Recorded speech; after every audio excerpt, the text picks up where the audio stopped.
Jade Washington's passport lay in tatters on the airport counter, torn deliberately by the gate agent's manicured hands. The entire boarding line fell silent. Through her tears, Jade spotted her father, Lawrence Washington, stepping out of the first-class line, his FAA Chief Inspector badge gleaming under the terminal lights. Before we dive into this shocking story, drop a comment letting me know where you're watching from. Hit that like and subscribe button if you've ever witnessed discrimination while traveling. The airport should be a gateway to adventure, not injustice. Stay tuned to see how this powerful father responds to his daughter's humiliation. 17-year-old Jade Washington stood in front of her bedroom mirror, carefully checking her appearance one last time.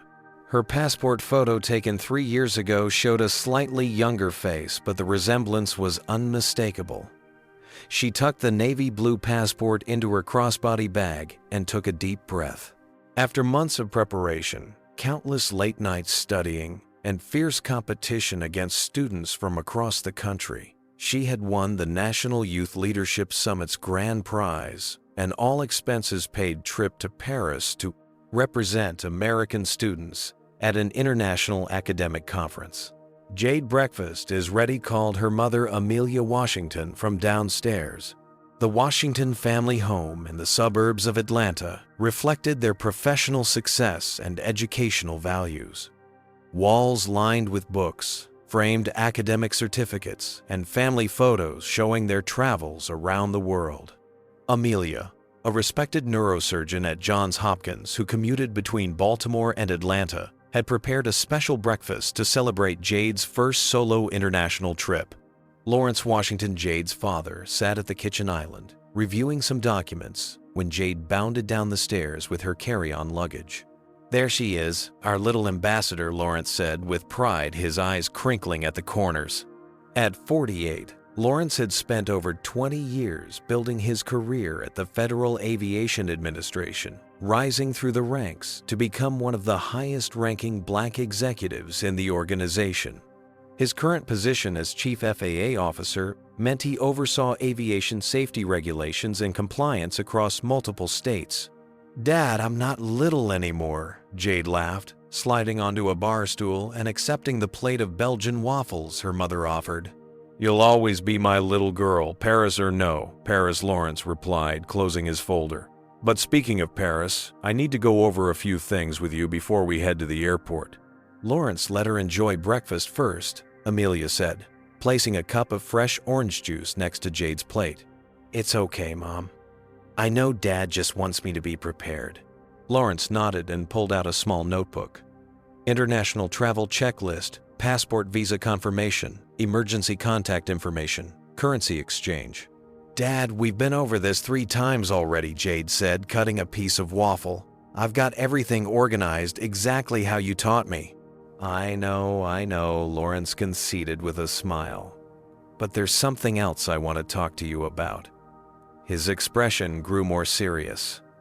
"You know that traveling while black can sometimes mean..." Facing extra scrutiny, Jade finished for him. She'd heard this talk before. "I know, Dad. Always be extra polite, have all my documents easily accessible, don't argue if I'm pulled aside for additional screening." Amelia sat down with her own plate. "It shouldn't have to be this way, but it's the reality we live with." "The good news," Lawrence said, brightening a bit, "is that I'll be on the same flight as you." Jade looked up in surprise. "What? Why?" "Last-minute aviation inspection in Paris. The timing worked out perfectly, so I scheduled myself on your flight. I'll be in first class because of my status, but I'll be there if you need anything." Jade put down her fork. "Dad, I appreciate it, but I was looking forward to traveling independently. That was part of the whole point of this trip." Lawrence and Amelia exchanged glances. "Sweetheart, your father isn't going to hover. He'll just happen to be on the same plane," Amelia explained. "And I promise I won't embarrass you," Lawrence added with a wink. "You can still have your independent experience in economy class while I'm up front with the fancy people." Jade considered this for a moment before nodding. "Okay, fine. But no checking on me during the flight or having the flight attendant spy on me." Deal Lawrence agreed, extending his hand for a formal handshake, which made Jade roll her eyes but comply with a smile. As they finished breakfast, Jade couldn't help but feel her parents were being overly cautious. Though she respected their experience and wisdom, part of her believed that her generation had moved beyond many of the prejudices her parents had faced. She'd grown up in predominantly white schools and neighborhoods where she'd certainly experienced microaggressions, but nothing like the stories her parents and grandparents had told her about. "You know," she said as she helped clear the dishes, "I think things are different now. Most people my age don't even think about race the same way." Amelia gently touched her daughter's shoulder. "I hope you're right, baby. I really do." 3 hours later, the Washington family arrived at Hartsfield-Jackson International Airport, the busiest airport in the world. Lawrence had insisted they arrive extra early to avoid any rushing, so they had plenty of time to check Jade's larger suitcase and make their way through security.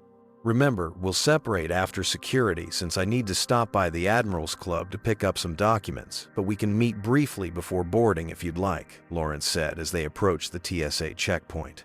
"It's okay, Dad. I'll just see you on the plane," Jade replied, already pulling out her laptop and liquids bag like a seasoned traveler. After clearing security with no issues, Jade felt vindicated in her optimism. She waved goodbye to her parents and set off to explore the international terminal before her flight. With 2 hours to kill, she browsed duty-free shops, bought a new travel pillow, and texted updates to her friends who were eager to hear about every detail of her Parisian adventure. What Jade didn't know was that her true test wouldn't come from TSA or customs officials, but from someone with far less authority, but just as much power to disrupt her journey. Gate E16 at Hartsfield-Jackson International Airport buzzed with the typical pre-boarding energy of an international flight. Passengers scrolled through phones, children fidgeted in their seats, and business travelers tapped away at laptops, trying to squeeze in one last email before the transatlantic journey. Air Atlantic Flight 237 to Paris was scheduled to begin boarding in 30 minutes. And a line had already formed at the desk where 2 gate agents processed last-minute seat assignments and upgrades. Heather Brooks, the lead gate agent with 15 years of experience at Air Atlantic, prided herself on efficiency and attention to detail. At 41, she had worked her way up from baggage services to become one of the airline's most reliable international gate managers.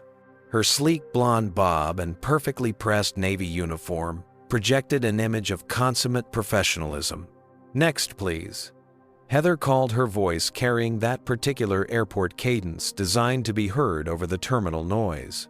A middle-aged white couple stepped forward, presenting their boarding passes and passports with practiced ease. "Thank you, Mr. and Mrs. Hamilton. You're all set for boarding. We'll begin with first class and elite status members in about 20 minutes." Heather smiled warmly, returning their documents with a practiced flourish. "Is there any chance of an upgrade today?" Mr. Hamilton asked, hopefully. "Let me check for you," Heather responded, typing rapidly. "I'm sorry the flight is completely full today, but I've noted your account for priority on your return journey." The Hamiltons thanked her and moved aside, their interaction smooth and pleasant from start to finish. Jade Washington approached the counter next, her passport and boarding pass ready in hand.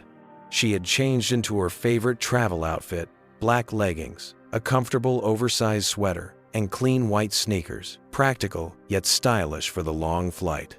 "Hello," Jade said with a bright smile, sliding her documents across the counter. Heather's demeanor shifted subtly. The warmth in her eyes cooled as she picked up Jade's passport, her gaze flicking between the document and Jade's face with heightened scrutiny. "Is this your first time traveling internationally?" Heather asked, her tone different from the one she had used with the previous passengers. "No, ma'am," Jade replied politely. "I've been to Canada, Mexico, and the Bahamas with my parents before." Heather made a non-committal noise, flipping through every page of Jade's passport, while passengers behind her shifted impatiently. "This photo doesn't look much like you," Heather remarked, though the passport had been issued only 3 years prior and Jade's appearance had changed little beyond a slightly more mature face.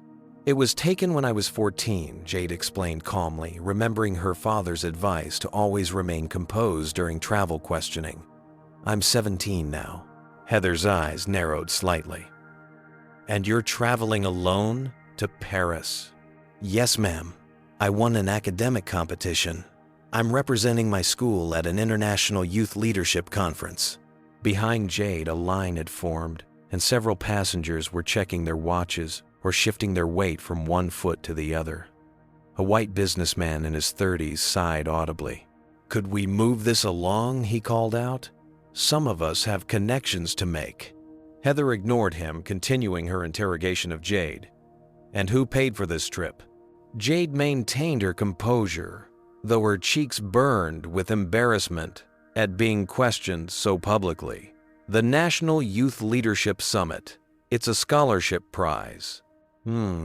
Heather turned the passport over in her hands, examining the binding and watermarks with exaggerated care. And you have documentation of this scholarship? Yes, in my carry-on. Would you like to see it? Jade offered, reaching for her bag. That won't be necessary yet, Heather replied. But I will need to verify some things about your passport. The photo really doesn't match well enough for my comfort. At a nearby gate, Brooke Patterson, a 32-year-old marketing executive, looked up from her laptop. She had been half listening to the exchange while finishing an email, but something in the gate agent's tone caught her attention. Brooke observed the interaction with growing discomfort, noting how different it was from the exchanges with other passengers. Heather picked up her phone.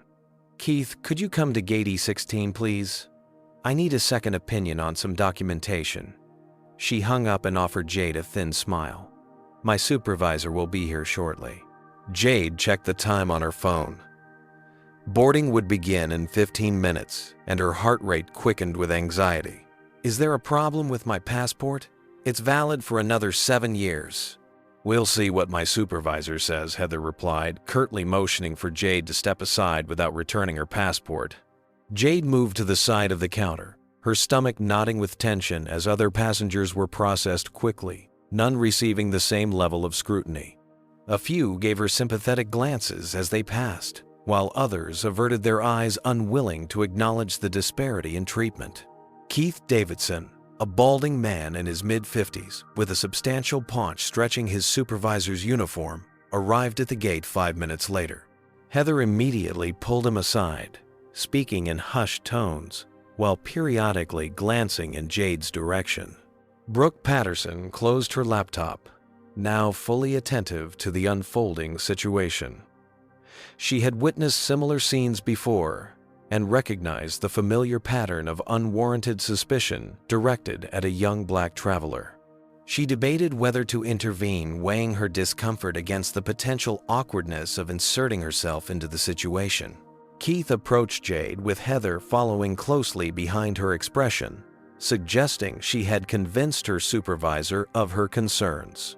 Miss Washington, Keith began, his tone professionally neutral, but his posture already defensive. My colleague has raised some concerns about your travel documentation. Could you explain again the purpose of your trip? Jade repeated her explanation, her voice steady despite her rising anxiety. I'm attending the International Youth Leadership Conference in Paris as the United States student representative.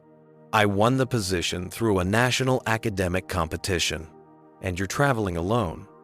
At 17, Keith's skepticism was evident. Yes, sir.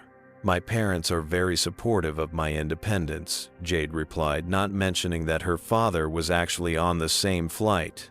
She wanted to handle this situation on her own.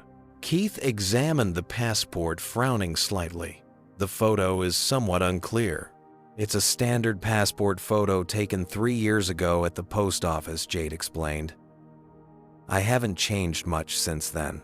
As the conversation continued, the first boarding announcement came over the loudspeaker. Ladies and gentlemen, we will begin boarding Air Atlantic Flight 237 to Paris in 5 minutes, starting with our first-class passengers. Elite status members. Passengers began gathering their belongings and moving toward the boarding lanes. Jade glanced anxiously at her passport still in Keith's hands. Will I be able to board soon? I don't want to miss my flight, she asked, trying to keep the worry from her voice. Keith and Heather exchanged a look that made Jade's heart sink. The interaction had moved beyond routine questioning into something that felt increasingly personal and arbitrary. We're going to need to do some additional verification, Keith finally said. It might be best if you wait until the end of boarding while we sort this out. Brooke Patterson stood up, decision made. She couldn't remain a silent bystander any longer. As she approached the counter, the tension in the air was palpable, and the boarding process for Flight 237 was about to begin in earnest, with Jade's passport still held hostage by increasingly hostile gate agents. Now boarding our first-class passengers, Platinum and Diamond Elite members for Air Atlantic Flight 237 to Paris, announced the second gate agent through the PA system, her voice a stark contrast to the tense conversation unfolding at the counter. Passengers in business attire and comfortable luxury travel wear began forming a line at the priority boarding lane. Meanwhile, Jade remained stuck at the counter watching helplessly as her fellow travelers prepared to board without her. I really don't understand what the problem is, Jade said, struggling to keep her voice level. My passport is valid, my visa is in order, and my boarding pass was issued without any problems. Keith Davidson folded his arms across his chest, his supervisor badge gleaming under the fluorescent lights. Young lady, when there are concerns about documentation, we have protocols to follow. Heather has identified potential issues with your passport. What issues exactly? Jade asked her patience, wearing thin despite her parents' warnings to always remain deferential to authority figures while traveling. Heather's lips thinned into a tight line. The photo doesn't match you well enough. And frankly, it's unusual for someone your age to be traveling internationally alone to Paris, of all places. Brooke Patterson, who had been hovering nearby, stepped forward. Excuse me, I couldn't help overhearing. I've been watching this interaction for some time, and I have to say, I haven't seen you scrutinizing other passengers' documents with this level of intensity. Heather shot Brooke an icy glare. Ma'am, this doesn't concern you. We're following standard security protocols. Are you Brooke? Challenged her marketing executive confidence, evident in her stance. Because I've been sitting at this gate for over an hour, and I've observed at least 20 other passengers check in without any issues, including teenagers traveling alone. Keith's face reddened. Ma'am, please step back and allow us to do our jobs. Second call for first-class passengers and elite status members, came the announcement. We will begin boarding our Economy Plus passengers in approximately 5 minutes. The growing spectacle had drawn attention from nearby travelers. Some openly stared while pretending to look at their phones, while others whispered to their companions, gesturing subtly toward the confrontation. Look, Jade said, her voice now shaking slightly despite her best efforts. I don't want to cause any trouble. My flight is boarding, and I've answered all your questions. Could I please have my passport back now? Heather's expression hardened. I'm not comfortable releasing this passport back to you. These fake passports are getting better and better these days. The accusation hung in the air, shocking in its blatancy. Fake, Jade repeated, stunned. My passport is not fake. It was issued by the State Department 3 years ago. The photo clearly doesn't match. Heather insisted, though everyone present could see that it obviously did. The person in this photo has different hair, and the facial features aren't the same. That's not true, Jade, protested, tears beginning to well in her eyes. I just straightened my hair for the trip instead of wearing it natural like in the photo. It's still obviously me. By now, a small crowd had formed around the counter, the regular boarding process continuing at the gate, but with many passengers distracted by the unfolding drama. Cell phones had appeared, some discreetly, and others blatantly recording the interaction. I'd like to speak to another supervisor, please, Jade requested, remembering her father's advice about escalating professionally when faced with discrimination. I am the supervisor on duty, Keith stated firmly, and I support my colleague's assessment. This documentation requires further verification." "Then verify it," Jade exclaimed, her composure finally cracking. "Call the passport office, check my student ID, call my parents, do whatever you need to do, but do it quickly because my flight is boarding right now." Heather's face contorted with a flash of anger at being challenged by a teenager. In a move that would later be described by witnesses as both shocking and deliberately performative, she gripped Jade's passport with both hands and tore it down the middle with a sharp, vicious motion. The sound of ripping paper cut through the ambient airport noise like a gunshot. "I'm confiscating this fraudulent document," Heather announced loudly, as if justifying her action to the now silent onlookers. "You'll need to leave the secure area and contact the State Department for proper documentation." Jade stared in horror at her destroyed passport, the torn pieces lying on the counter like casualties. The document contained not just her identity, but stamps from family vacations, memories of past travels, and most importantly, her legal right to make this journey. Tears spilled down her cheeks as the full impact of what had just happened hit her. "How could you do that?" she whispered, her voice breaking. "How could you just destroy my passport?" Phones recorded furiously, now no pretense of discretion. The incident had transformed from an uncomfortable interaction to a shocking display of unprofessional conduct and power abuse. Brooke stepped closer, her own phone recording. "That was completely unacceptable and I believe illegal. You cannot destroy a federal document even if you suspect it's fraudulent, which this clearly was not. Ma'am, step back now or I'll call security." "Heath!" threatened, though his face had paled considerably as he seemed to realize the severity of what had just transpired. "We are now boarding our Economy Plus passengers," came the announcement, oblivious to the crisis unfolding at the counter. Through her tears, Jade noticed movement in the first-class line. A tall, distinguished-looking man in a perfectly tailored suit stepped out of the queue, his expression a careful mask of control that couldn't quite hide the fury beneath. Lawrence Washington had witnessed the tail end of the confrontation, including the destruction of his daughter's passport, and was now approaching the counter with measured steps that belied the storm brewing within him. Jade had wanted to handle this situation independently, to prove she could navigate the challenges of international travel on her own. But as her father's FAA Chief Inspector badge caught the light while he walked purposefully toward the counter, she felt a complex mixture of relief, vindication, and the bitter disappointment of having her worst fears about traveling. While Black confirmed in the most dramatic way possible, Lawrence Washington moved with the confident precision of someone accustomed to commanding respect in federal aviation facilities. His tailored suit and authoritative presence caused several passengers to step aside, creating a path directly to the gate counter where his daughter's tears streaked silently down her face. "Excuse me," Lawrence said, his voice calibrated to the perfect volume, neither raised nor subdued, but carrying the unmistakable weight of authority. "What seems to be the problem here?" Heather Brooks, still holding the torn pieces of Jade's passport, barely glanced up at the new interruption. "Sir, please return to the boarding line. We're handling a security situation." "A security situation involving my daughter, Lawrence?" inquired, his tone remaining measured but taking on a dangerous edge. This caught Heather's attention. She looked up properly, her expression shifting from dismissive to defensive. "Your daughter." This young woman was attempting to travel with documentation that raised significant concerns.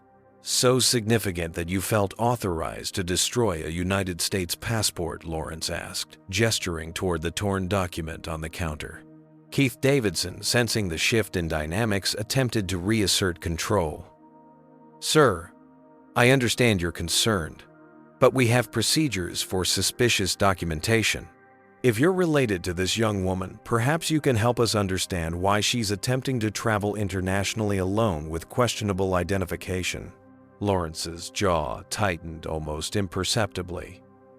"I'd like to see these questionable elements for myself." He reached for the torn passport pieces.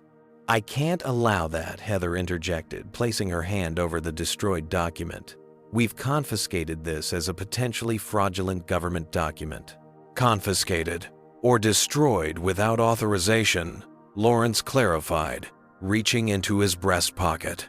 "Because as both a federal officer and the father of this young woman, I'm particularly interested in understanding which regulatory authority grants an airline gate agent the power to destroy a federally issued passport."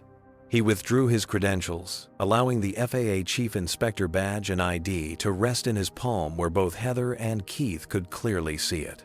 The effect was immediate. Keith's complexion shifted from flushed to ashen, while Heather's hand jerked back from the torn passport as if it had suddenly caught fire. "You're with the FAA," Keith stated, his voice considerably less confident. "Lawrence Washington, Chief, FAA Officer for the Southeast Region." Lawrence confirmed, tucking his credentials back into his pocket. "And you are?" "Keith Davidson, Senior Gate Supervisor." Keith replied automatically, then swallowed hard. "And this is Heather Brooks, our lead international gate agent." Lawrence nodded once. "I see. Now, Miss Brooks, Mr. Davidson, I'd appreciate a clear explanation of what justification you had for destroying my daughter's valid United States passport minutes before her scheduled departure." Heather's professional demeanor crumbled further. The photo. It didn't match. And she's so young to be traveling alone internationally. We have to be vigilant about human trafficking, and the photo didn't match. Lawrence repeated, looking pointedly at Jade, then back at Heather. "My daughter's appearance has changed minimally in the 3 years since that passport was issued. Certainly not enough to justify this level of scrutiny, let alone destruction of her travel documents." By now, boarding for the flight had effectively paused. Passengers openly watched the confrontation, many still recording with their phones. The second gate agent looked desperately between the developing situation and the half-boarded flight, uncertain how to proceed. Brooke Patterson stepped forward again. "Sir, I witnessed the entire interaction. Your daughter was extremely cooperative and polite, while being subjected to questioning that no other passenger received. I have video documentation, if it's helpful." She held up her phone.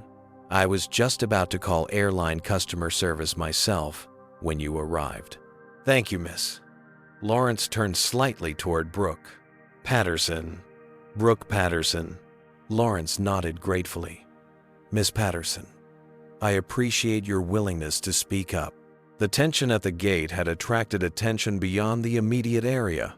A man in an Air Atlantic corporate uniform hurried toward them, his face a mask of professional concern.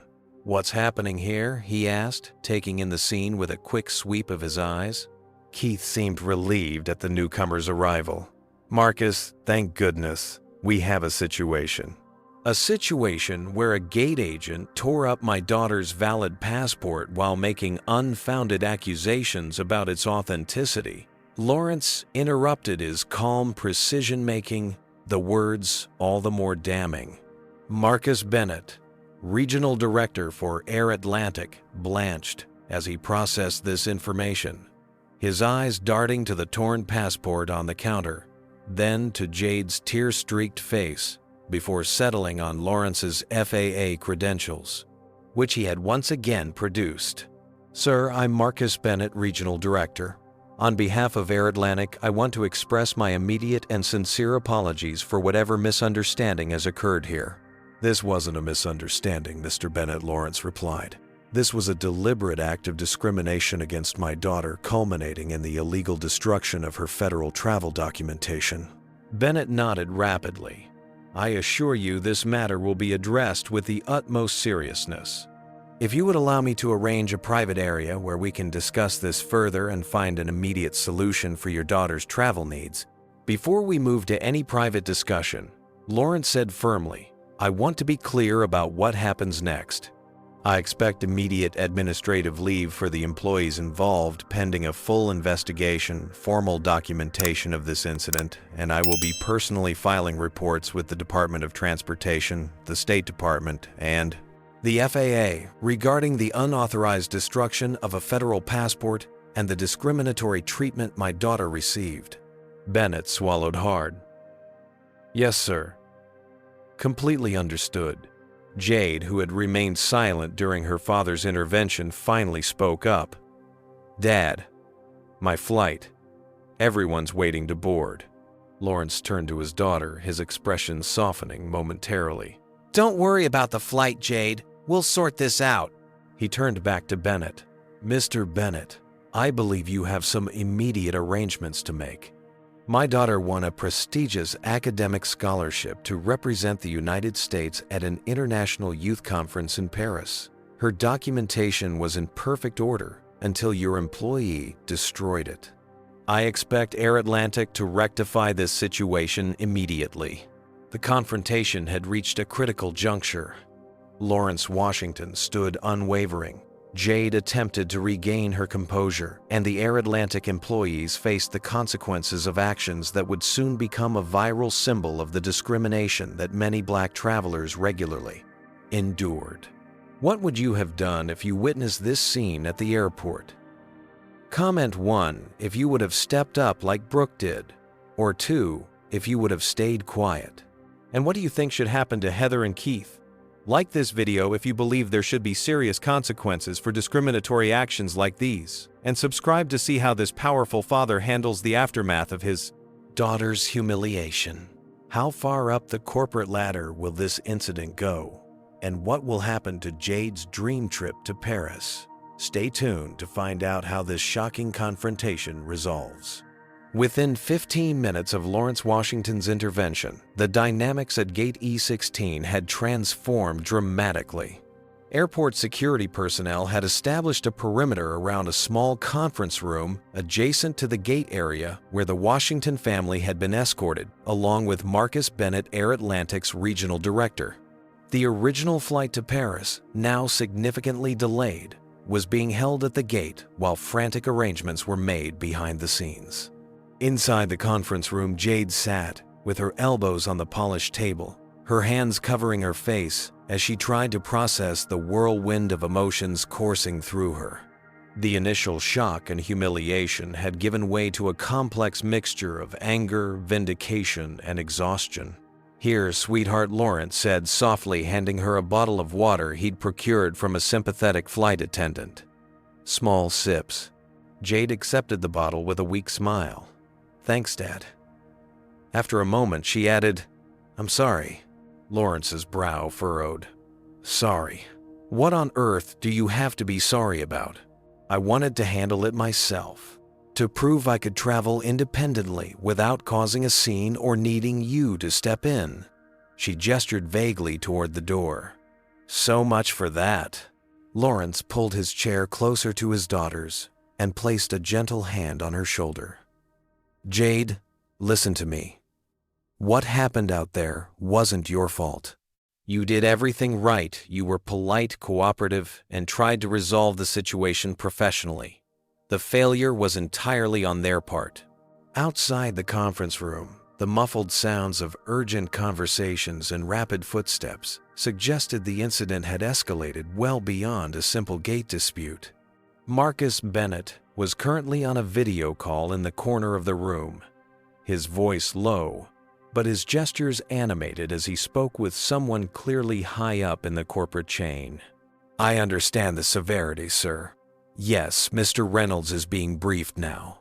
We're implementing emergency protocols to accommodate the Washington family and address the immediate documentation issues.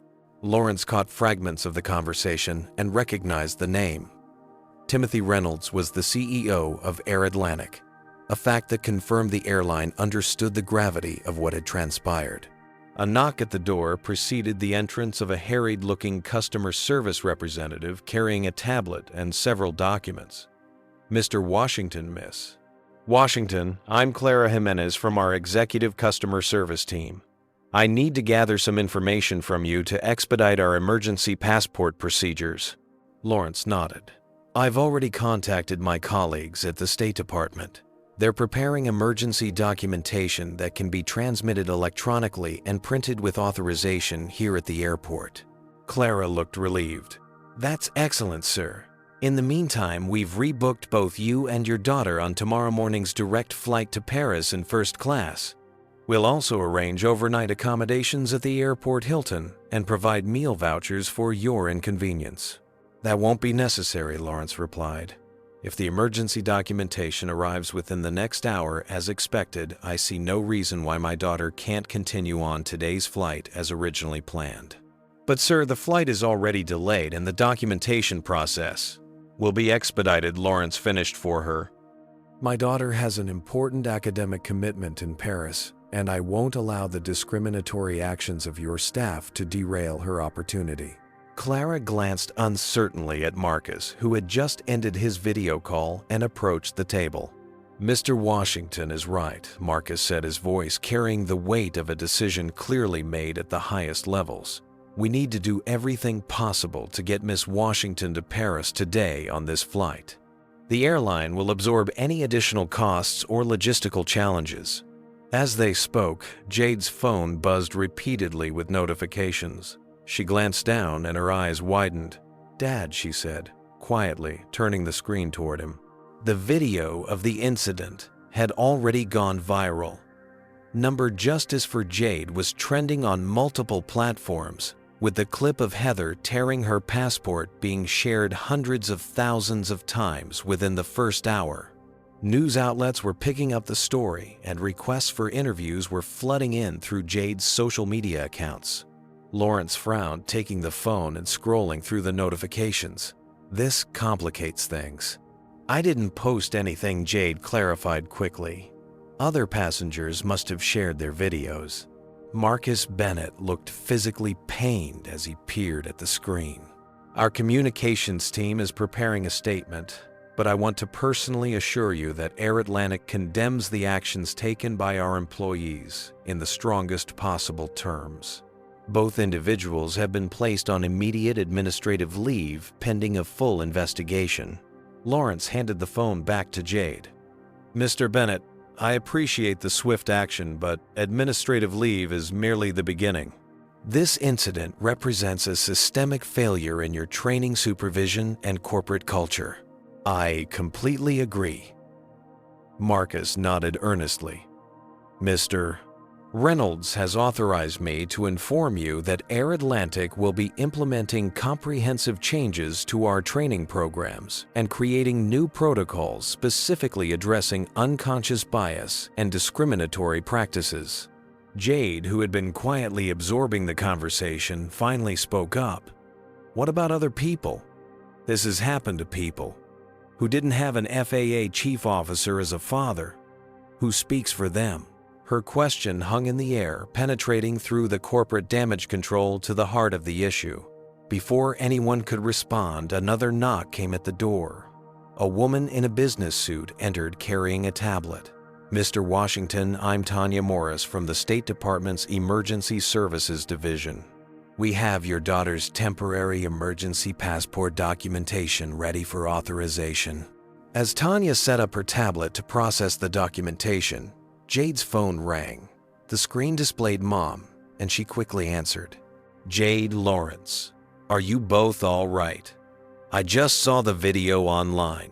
It's everywhere. Amelia's voice was tight with concern. We're okay, Mom. Jade assured her, though her voice trembled slightly. Dad's handling everything. Put me on speaker, Amelia instructed. Jade complied, placing the phone on the conference table. Lawrence, I've already contacted Patricia Winters at Civil Rights. She's standing by to take our call, and I've reached out to Dean Matthews at Georgetown Law. This can't be swept under the rug. Lawrence nodded, though his wife couldn't see him. I'm on the same page, Amelia. We're getting Jade's emergency documentation now and ensuring she makes her flight. We can discuss legal strategies once that's secured. Amelia's voice softened. Jade, sweetheart, are you sure you still want to go? No one would blame you if you wanted to come home after this ordeal. Jade straightened in her chair, a new determination crossing her features. I'm going, Mom. I won't let them take this opportunity away from me. As the emergency documentation was being finalized, Timothy Reynolds himself joined the video call on Marcus Bennett's tablet. The CEO's silver hair and somber expression filled the screen. Mr. and Miss Washington, I cannot adequately express my personal shame and regret over the treatment you received from our employees. While we are taking immediate disciplinary action and implementing systemic changes, I also want to address the personal harm caused. Air Atlantic would like to offer significant compensation as an acknowledgement of our failure. Lawrence held up his hand. Mr. Reynolds, with all due respect, this isn't about compensation. This is about dignity, respect, and ensuring that no other travelers face similar discrimination. Financial settlements, too, often serve to silence the very conversations that need to happen. Reynolds nodded solemnly. I understand and respect that position. What would you suggest instead? Before Lawrence could answer, Jade spoke up. Training. Not just online videos that people click through, but real substantive education about bias and clear consequences for violations, and public transparency about incidents and how they're addressed. Both Lawrence and Reynolds looked at Jade with new appreciation. Well said, Miss Washington, Reynolds acknowledged. I would welcome your input on how we can do better. Perhaps after your conference in Paris, we could arrange a meeting to discuss concrete improvements to our practices. As Jade's emergency passport documentation was finalized and authenticated, the complexity of the situation crystallized for everyone involved. What had begun as a routine boarding process had transformed into a viral moment, exposing the persistent reality of racial discrimination in air travel. For the Washington family, particularly Jade, the incident represented both a trauma and an unexpected platform, one that carried both burden and opportunity. 1 week after the passport incident, Jade and Lawrence Washington sat side by side in a federal building in downtown Atlanta. The conference room, with its government-issue furniture and fluorescent lighting, had become all too familiar over the past 7 days of testimonies and hearings. Today's meeting was with the FAA's Internal Affairs Division 1 of multiple investigations now running concurrently into what had become known on social media as Passportgate. Ms. Washington began. Gloria Richards, a stern-faced investigator in her late 50s. Could you please walk us through the interaction once more, paying particular attention to any comments made by Ms. Bertenoldi? Brooks, regarding your identification. Jade suppressed a sigh. She had recounted the events dozens of times already to airline representatives, FAA investigators, Department of Transportation officials, and her mother's friend, Patricia, from Civil Rights. Each retelling forced her to relive the humiliation and anger. Miss Brooks said the photo didn't match me well enough, Jade recited carefully. She said it was unusual for someone my age to be traveling alone internationally, especially to Paris. When I explained about winning the academic competition, she didn't appear to believe me. Then she said, and I quote, "These fake passports are getting better and better these days." Richards nodded, making notes. And prior to Miss Brooks tearing your passport, did she specify what exactly about the document she found suspicious beyond the photo match issue? No, Jade replied. She just kept repeating that the photo didn't match me even though it clearly did.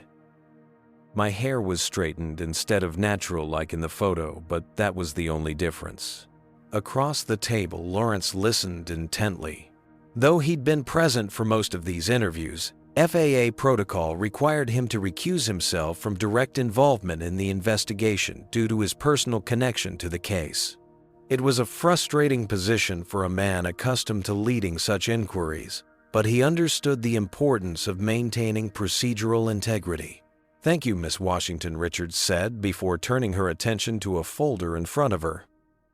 We've received the personnel files for both Heather Brooks and Keith Davidson from Air Atlantic. I think you'll find this information enlightening. She slid several documents across the table. Lawrence reviewed them carefully, his expression darkening as he read. 3 previous complaints against Miss Brooks for excessive scrutiny of minority passengers. He noted, his voice tight with controlled anger. All filed within the last 18 months. All marked as addressed through counseling, with no formal disciplinary action. Richards nodded grimly. And Mr. Davidson has a similar pattern.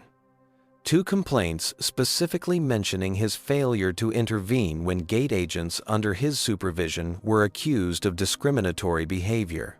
In both cases, he dismissed the complaints as passengers being uncooperative or misunderstanding routine security protocols. Jade leaned forward to examine the documents. They knew, she said softly. The airline knew this was happening and did nothing substantial to stop it. Unfortunately, Miss Washington, your case is not isolated, Richards confirmed. Our investigation has uncovered a troubling pattern across multiple airlines, though Air Atlantic's numbers are particularly concerning. Documentation verification is disproportionately targeted at passengers of color, especially those traveling internationally. Lawrence set down the papers, his jaw tight. The question becomes, what happens now? Administrative leave is insufficient, given these revelations. Richards closed her folder with a decisive motion. The FAA will be issuing formal findings by the end of this week. Based on the evidence including Miss Brooks's destruction of a federal document and Mr. Davidson's failure to intervene, we will be recommending termination for both employees and significant sanctions against Air Atlantic. Outside the federal building, Jade blinked in the bright Atlanta sunshine as they emerged from the 3-hour meeting. The contrast between the sterile government interior and the vibrant city street momentarily disoriented her. "You okay?" Lawrence asked, placing a supportive hand on her shoulder. "Just tired," Jade admitted. "I know this is important, but part of me wishes we could just move on." Lawrence nodded understanding. The spotlight can be exhausting, especially when you never asked for it. Since returning from Paris, where Jade had successfully delivered her presentation despite the stress of the incident, their lives had been consumed by the investigations and media attention. Jade's phone continued to ping with notifications as her follower count grew exponentially across platforms. News outlets regularly requested interviews, and advocacy groups sought her endorsement for various campaigns against discrimination. "Dad," she said, as they walked toward the parking garage, "I've been thinking, if this happened to me, with all my preparation, with you being right there in the airport, what happens to people who don't have those advantages, who don't speak English as their first language, or don't understand their rights, or don't have a viral video to back up their story?" Lawrence considered his daughter's question carefully. That's exactly why these investigations matter. Individual consequences for Brooks and Davidson won't solve the systemic problem, but they establish that there are real repercussions for discriminatory actions. As they reached Lawrence's car, his phone rang. The caller ID displayed Timothy Reynolds, Air Atlantic CEO. "Mr. Reynolds," Lawrence answered, putting the call on speaker so Jade could hear. "What can I do for you today?" "Mr. Washington," Miss Washington Reynolds began, his voice carrying the polished tone of corporate leadership. "I wanted to personally update you on Air Atlantic's internal investigation, which has now concluded. Based on our findings, both Miss Brooks and Mr. Davidson have been terminated effective immediately."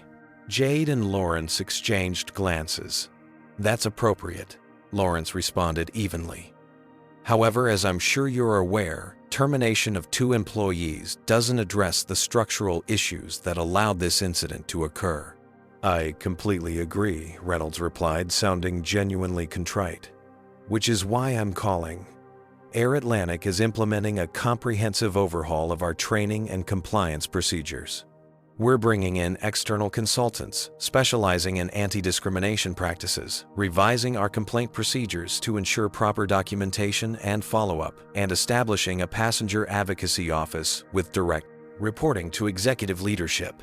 As Reynolds detailed the changes, Jade listened with a mixture of skepticism and cautious optimism. The proposals sounded promising, but would they translate to real change? "Mr. Reynolds," she spoke up suddenly, "what happens to all the complaints that were previously filed and ignored, the ones against Miss Brooks and Mr. Davidson and probably others? Are those people getting apologies, compensation, any acknowledgement that they were right all along?" There was a brief pause on the line. "That's an excellent question, Miss Washington. Currently, we're reviewing all discrimination complaints from the past 5 years to identify patterns and cases that warrant reassessment. I would welcome your input on how we should approach these historical incidents."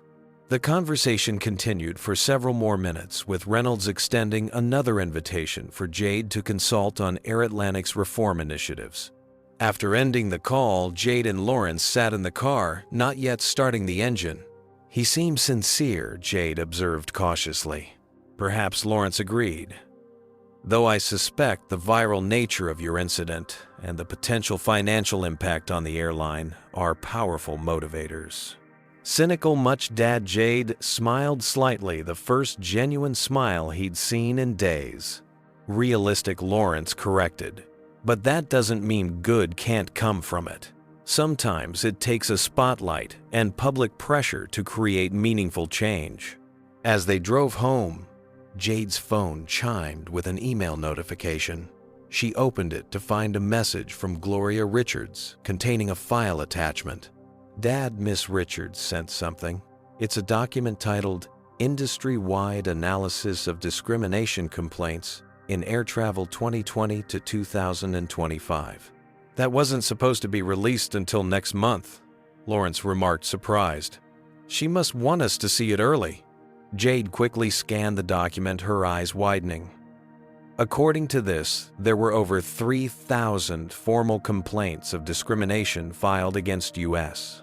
airlines in the past 5 years, with less than 10% resulting in any disciplinary action against employees involved.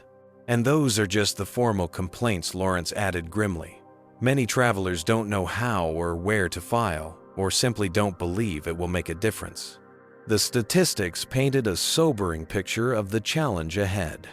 Despite the attention on Jade's case and the promises of reform from Air Atlantic, the broader issue of discrimination in air travel clearly required more than one viral video to address. As they pulled into their driveway, both Washingtons understood that the investigation phase was merely the beginning of a much longer journey toward accountability and change. The Washington family's dining room had transformed into a war room of sorts. Spread across the polished mahogany table were legal documents, printed emails, and statistical analyses, the accumulated evidence of what had become a much larger fight than any of them had anticipated. Exactly 1 month had passed since the incident at Hartsfield-Jackson, and while Air Atlantic had publicly promised sweeping reforms behind the scenes, a different story was unfolding. "They're stonewalling us," Lawrence said, pacing beside the table as he spoke on his phone.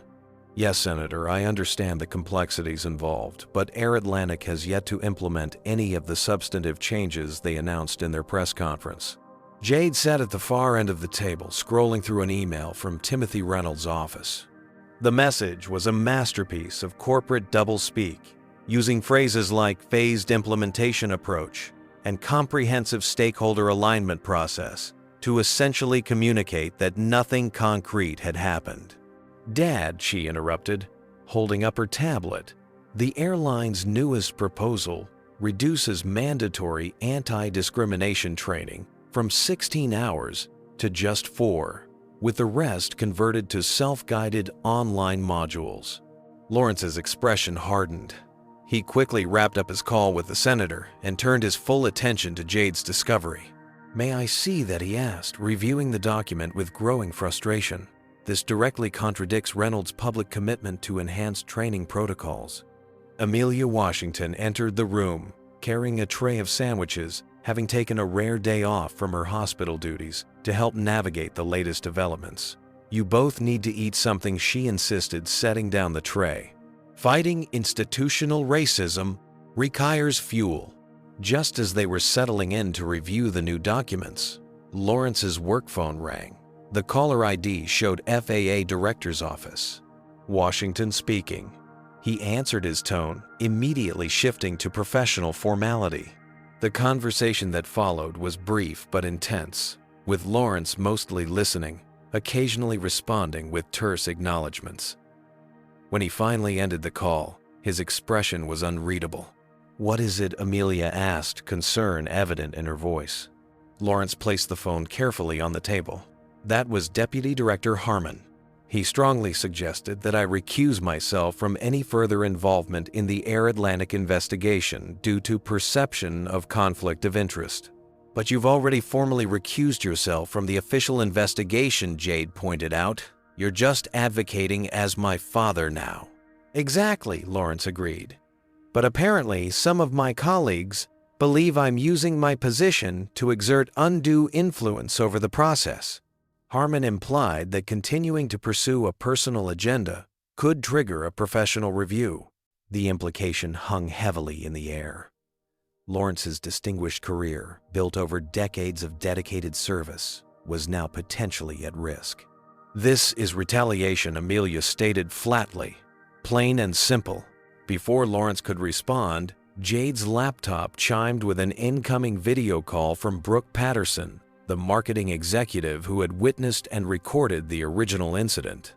Since that day, Brooke had become an unexpected ally, using her professional communications expertise to help amplify the Washington's calls for accountability. "Sorry to interrupt," Brooke said after Jade accepted the call, "but you all need to see this right away." She shared her screen, displaying a morning talk show segment. On screen, Heather Brooks sat across from a sympathetic interviewer, dabbing at tears with a tissue. "I've spent 15 years serving the traveling public," Heather was saying, her voice trembling with emotion. "One mistake, one moment of following what I believed was proper security protocol, and my entire career is destroyed. I've received death threats, been labeled a racist, all because I was trying to do my job correctly." "Unbelievable," Amelia muttered as the interview continued.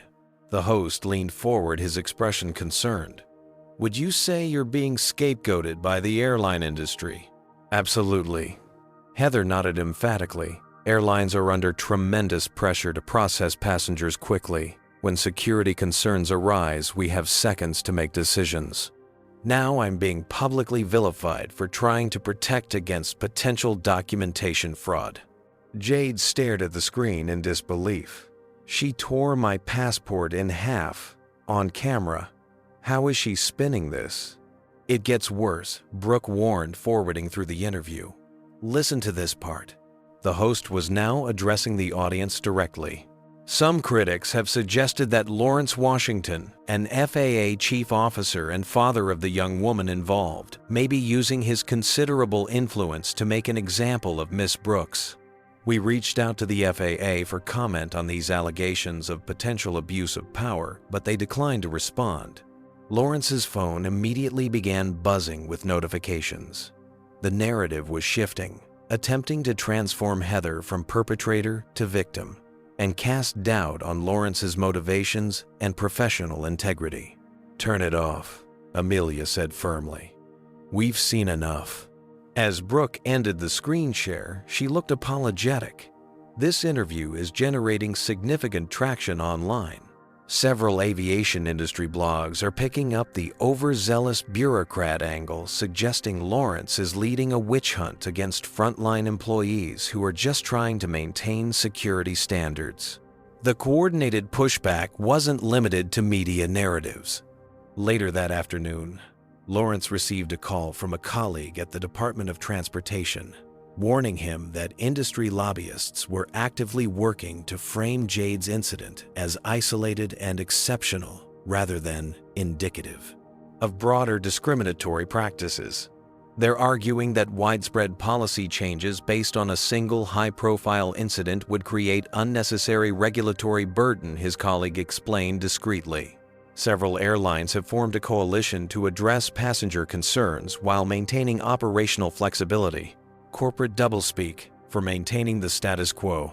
Even Jade was not immune from the resistance.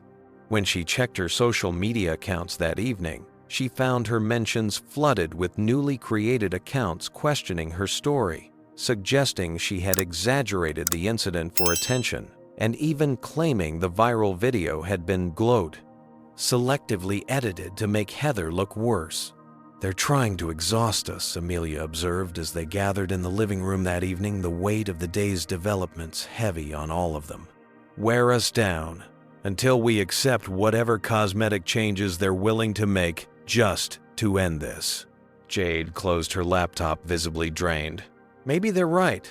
Maybe this is too big a fight for just us. I didn't ask to become the face of discrimination in air travel. I just wanted to go to Paris for my conference." Lawrence, who had been quietly contemplating by the window, turned to his family. "I received another call today that I haven't mentioned yet. From Gloria Richards." Both Jade and Amelia looked up surprised. "Gloria informed me that she's been contacted by 27 other travelers who experienced similar discrimination at the hands of airline personnel. Most never filed formal complaints because they didn't believe anything would change. Now they want to come forward." This revelation shifted the energy in the room. The fight suddenly felt less isolating, the burden less singularly theirs to carry. "There's something else," Lawrence continued. "I also received a call from Secretary of Transportation Williams. Despite the industry pushback, she believes this is a watershed moment for addressing systematic discrimination in air travel. She's offering her full support for comprehensive reform initiatives." Amelia moved to stand beside her husband, taking his hand. "So, what do we do now? Accept Air Atlantic's settlement offer and try to move on with our lives? Or keep fighting what might be a years-long battle against an entire industry?" Lawrence looked to Jade, recognizing that ultimately this choice belonged primarily to her. The incident had happened to her. Her face and name had become synonymous with the cause. Whatever they decided would impact her future most directly. Jade was quiet for a long moment, weighing all that had happened and all that might still lie ahead. When she finally spoke, her voice was clear and resolved. "We keep fighting," she said simply. "Not just for me, but for everyone who didn't have a viral video or an FAA Chief Officer as a father. For everyone who was humiliated and then silenced. They're counting on us to give up, but that's exactly why we can't."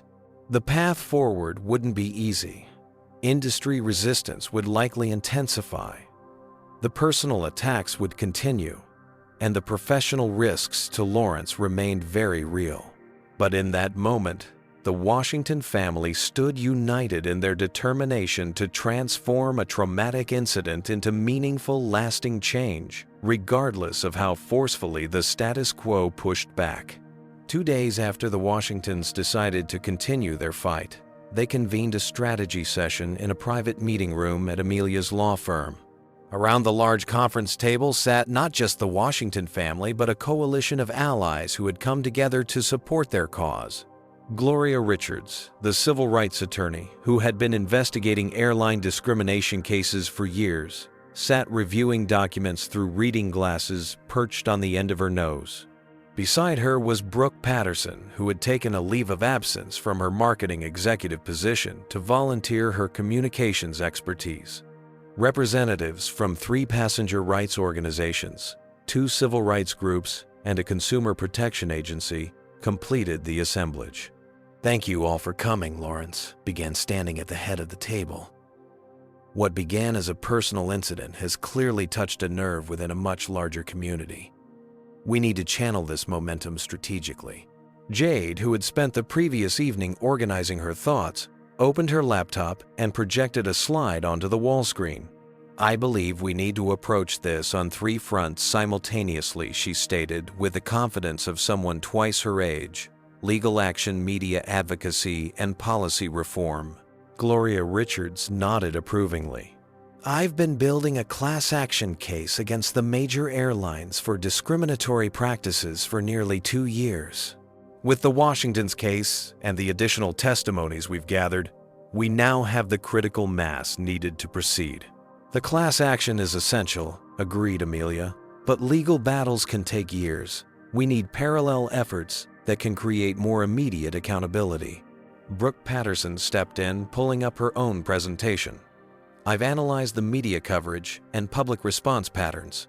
Air Atlantic's strategy relies heavily on diffusing public outrage by waiting for the news cycle to move on. We need to maintain visibility without allowing fatigue to set in. Exactly, Jade concurred. And that's why I've been compiling data. She clicked to a new slide, showing meticulously organized statistics. Using information from the FAA, DOT, and first-hand accounts from affected travelers, I've created a comprehensive analysis of discrimination patterns across major airlines. The numbers tell a powerful story that's harder to dismiss than individual anecdotes. Lawrence studied his daughter's work with pride and a touch of surprise. In the weeks since the incident, Jade had channeled her trauma into remarkable advocacy work, displaying analytical skills and determination beyond her years. "This is excellent, Jade," he commented. "With your permission, I'd like to present these findings at next week's Transportation Oversight hearing." As the strategy session continued, each participant contributed specific expertise and resources. Gloria outlined the legal approach. Brooke developed a media strategy that would keep the issue in public consciousness without overwhelming audiences, and the advocacy groups coordinated grassroots pressure campaigns targeting airline, shareholders, and board members. By mid-afternoon, a comprehensive plan had taken shape with clear roles and timelines established. What had begun as a reactive response to discrimination had evolved into a proactive campaign for industry-wide reform. "There's one more component we need to consider," Lawrence said, as they reviewed the final strategy document: inside support. He reached for his secure work phone and placed it on the table. "I've been contacted by several current airline employees who want to provide evidence of systemic discrimination but fear retaliation. We need a secure channel for whistleblowers." One of the consumer protection representatives immediately offered to establish an anonymous reporting system protected by legal privilege where industry insiders could safely share information. As the meeting was concluding, Lawrence's personal phone rang. The screen displayed Timothy Reynolds, Air Atlantic CEO. The room fell silent as Lawrence answered on speaker. "Mr. Reynolds, I'm in a meeting at the moment. May I call you back?" "Actually, Mr. Washington," Reynolds replied, his voice carrying a note of urgency. "I was hoping to schedule a meeting with you, your daughter, and your legal representatives as soon as possible. Air Atlantic's board has authorized me to present a new proposal regarding your case." Lawrence exchanged glances with the others around the table before responding. "We would be willing to hear your proposal, Mr. Reynolds. However, I should inform you that we are now proceeding with a coordinated approach that extends beyond just Air Atlantic." There was a brief pause before Reynolds continued, his tone carefully measured. "I understand. Nevertheless, I believe our proposal may address many of your broader concerns. Would tomorrow morning at 10 a.m. at our corporate headquarters be acceptable?" After confirming the meeting details, Lawrence ended the call. The room immediately buzzed with speculation about what Air Atlantic might offer and how it would fit into their newly established strategy. "It's likely another attempt to settle quickly and quietly," Gloria cautioned. "They'll increase the financial compensation substantially, possibly add some vague commitments to policy review, and require non-disclosure as a condition." Jade looked troubled by this assessment. "So basically, they'll try to buy our silence." "Most likely," Gloria confirmed. "And the offer will probably be significant enough to make rejecting it seem foolish to many." The next morning, the Washingtons, accompanied by Gloria Richards, arrived at Air Atlantic's gleaming corporate headquarters in downtown Atlanta. They were escorted to the executive floor, where Timothy Reynolds greeted them personally, flanked by Marcus Bennett and several board members. The conference room offered a commanding view of the city skyline, its luxury appointments reflecting the airline's prosperity. As they took their seats at the polished table, Reynolds signaled to an assistant who distributed folders to each of them. Before we began, Reynolds said, his expression grave, "I want to acknowledge that Air Atlantic's initial response to this incident was inadequate. While we took immediate action regarding the specific employees involved, we failed to recognize the deeper institutional issues at play." He gestured to the folders. "What you'll find inside represents not just a settlement offer, but a comprehensive reform initiative that Air Atlantic is prepared to implement immediately." The Washingtons and Gloria opened their folders simultaneously. The document inside outlined a series of substantive commitments, mandatory anti-discrimination training, developed in partnership with civil rights organizations, a transparent passenger complaint process with independent oversight, quarterly public reporting of complaint statistics categorized by demographic factors, and the establishment of a passenger advocacy office with direct reporting lines to executive leadership. Additionally, Reynolds continued, Air Atlantic is prepared to offer significant financial compensation to Ms. Washington, though we understand that money alone cannot address the harm caused. Gloria Richards reviewed the documents with professional skepticism, noting both promising elements and concerning gaps. These proposals have merit, Mr. Reynolds, but they apply only to Air Atlantic. The issues we're addressing exist industry-wide. Reynolds nodded. That's true. However, as the largest domestic carrier, Air Atlantic has the opportunity to set new industry standards. We're prepared to lead by example. The discussion continued for nearly 2 hours, with the Washingtons and Gloria pushing for more specific commitments, clearer accountability mechanisms, and broader industry impact.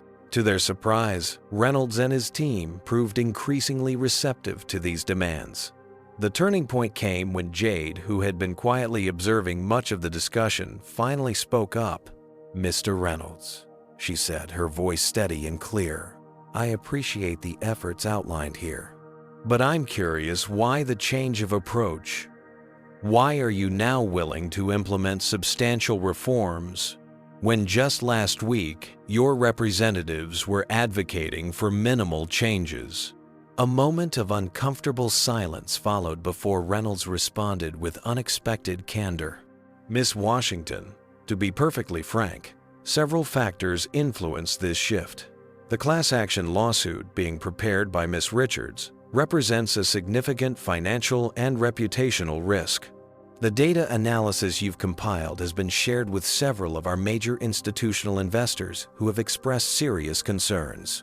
And perhaps most importantly, we've received an internal report from our former diversity consultant revealing that many of the issues identified in your incident were highlighted in recommendations submitted 3 years ago.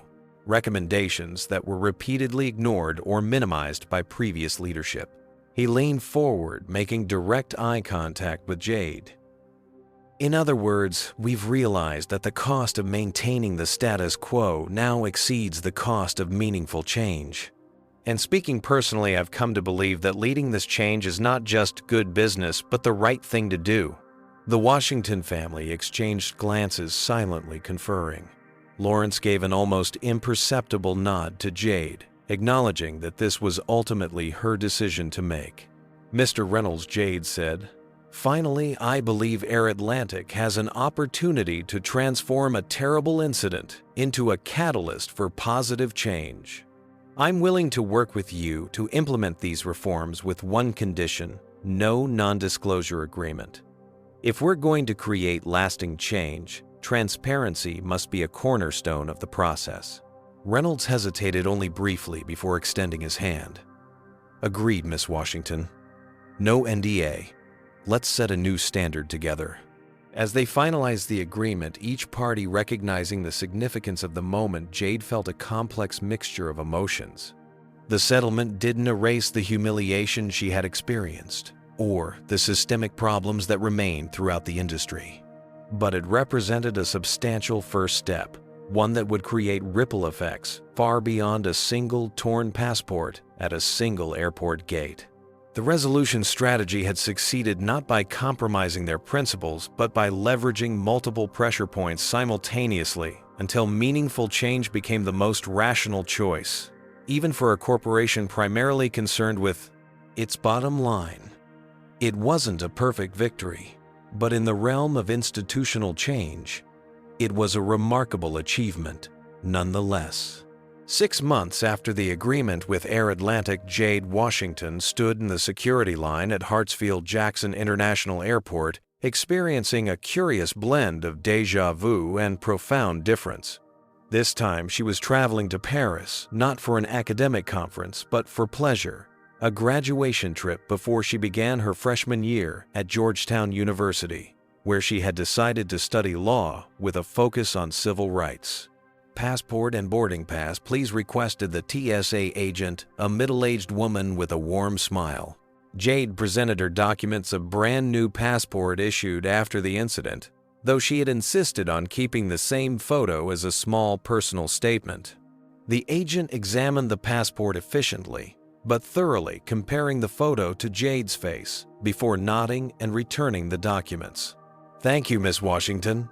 Have a wonderful trip to Paris."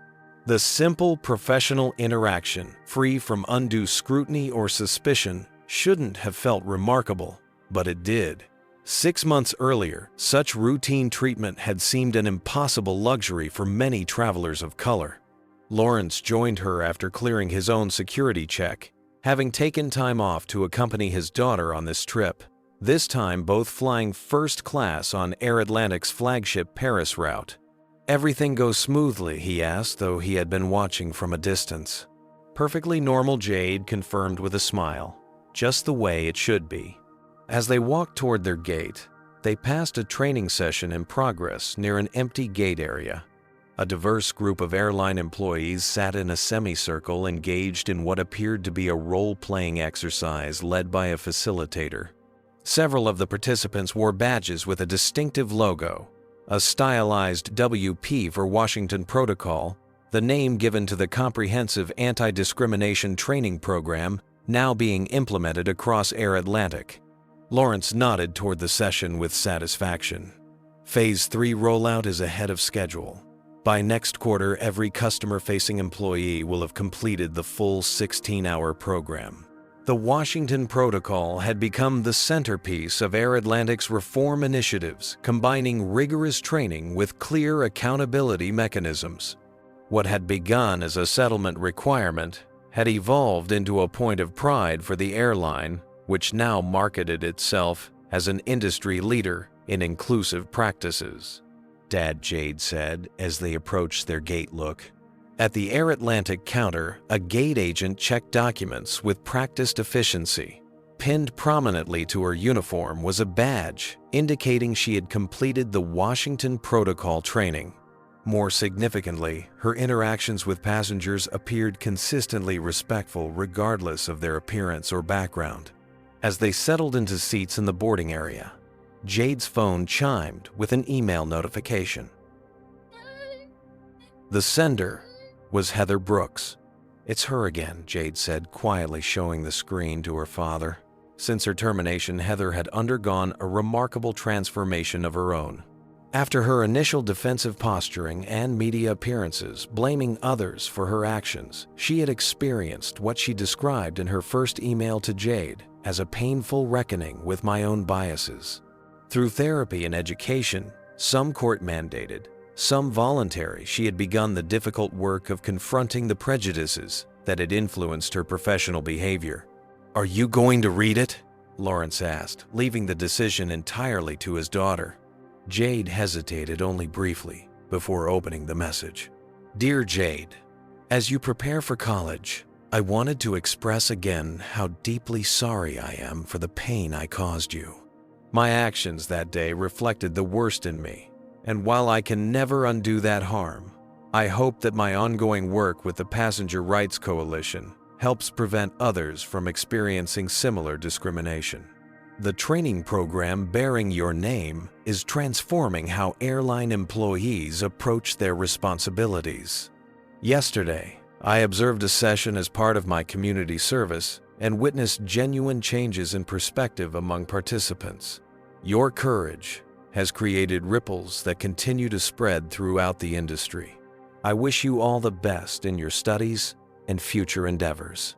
With sincere regret and respect, Heather Brooks. Jade closed the email without responding immediately. She had exchanged several messages with Heather over the past months, cautiously accepting her apologies while maintaining appropriate boundaries. The correspondence represented a complex emotional journey for both women. One seeking redemption, the other navigating the delicate balance between forgiveness and accountability. First-class passengers for Air Atlantic Flight 237 to Paris may now begin boarding, announced the gate agent, her voice clear and professional through the PA system.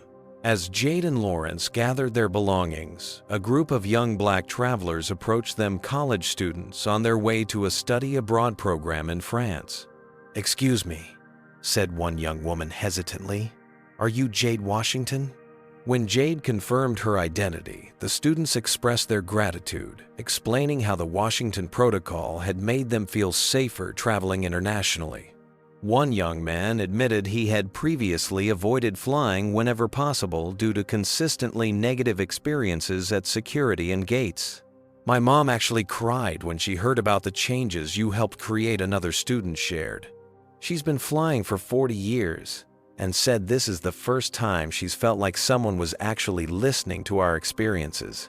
The interaction, brief but meaningful, reinforced for Jade that their efforts had impacted real lives beyond statistics and policy documents. As they boarded the aircraft, Lawrence reflected on how a personal tragedy had ultimately created professional purpose in ways he never could have anticipated. Inside the plane, the flight attendant greeting passengers at the door recognized the Washingtons immediately. "Mr. Washington, Miss Washington, welcome aboard. It's an honor to have you with us today." The genuine respect in her voice spoke volumes about how their story had resonated within the company culture. What had begun as a corporate damage control effort had evolved into meaningful organizational change, with Lawrence and Jade now viewed as catalysts for improvement rather than adversaries. As they settled into their seats, Jade gazed out the window at the airport activity below. 6 months earlier, she had left this same airport in tears, her passport destroyed and her confidence shaken. Today, she departed with a new sense of purpose and the knowledge that her stand against discrimination had created tangible change. "Dad," she said quietly, as the other passengers continued boarding, "do you think it will last? After the media attention fades completely and we're not watching anymore?" Lawrence considered the question thoughtfully. "Institutional change is never linear or complete. There will be setbacks and resistance.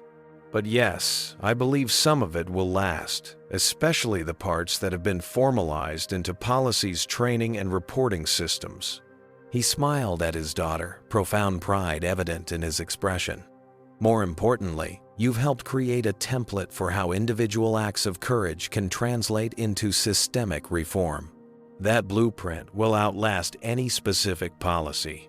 As the aircraft pushed back from the gate, beginning their journey to Paris, a news alert appeared on Jade's phone. The headline read, "DOT reports 72% decrease in discrimination complaints following implementation of airline industry reforms." Jade showed the article to her father, both of them recognizing that while a single statistic couldn't capture the full complexity of ongoing efforts to address discrimination in air travel, it represented meaningful progress. The torn passport that had once symbolized humiliation and injustice had become the catalyst for transformation, not just for the Washington family or Air Atlantic, but for an industry that touched millions of lives daily. The plane accelerated down the runway, lifting into the clear Atlanta sky. As they ascended through the clouds toward France, Jade reflected on how a moment of profound injustice had ultimately launched her on an unexpected journey of advocacy. The path hadn't been easy, and the work was far from complete. But in fighting for dignity and respect, she had discovered her own voice and power. What do you think about the transformation we've seen in this story? Has an experience with discrimination ever led you to create positive change? Comment below and share your thoughts. If you found Jade's journey inspirational, please like this video and subscribe to our channel for more stories of courage and transformation.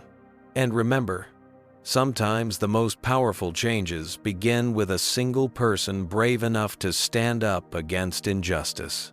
Thank you for watching, and may your own journeys be filled with dignity, respect, and This powerful story illuminates critical truths about racial discrimination and the path to meaningful change.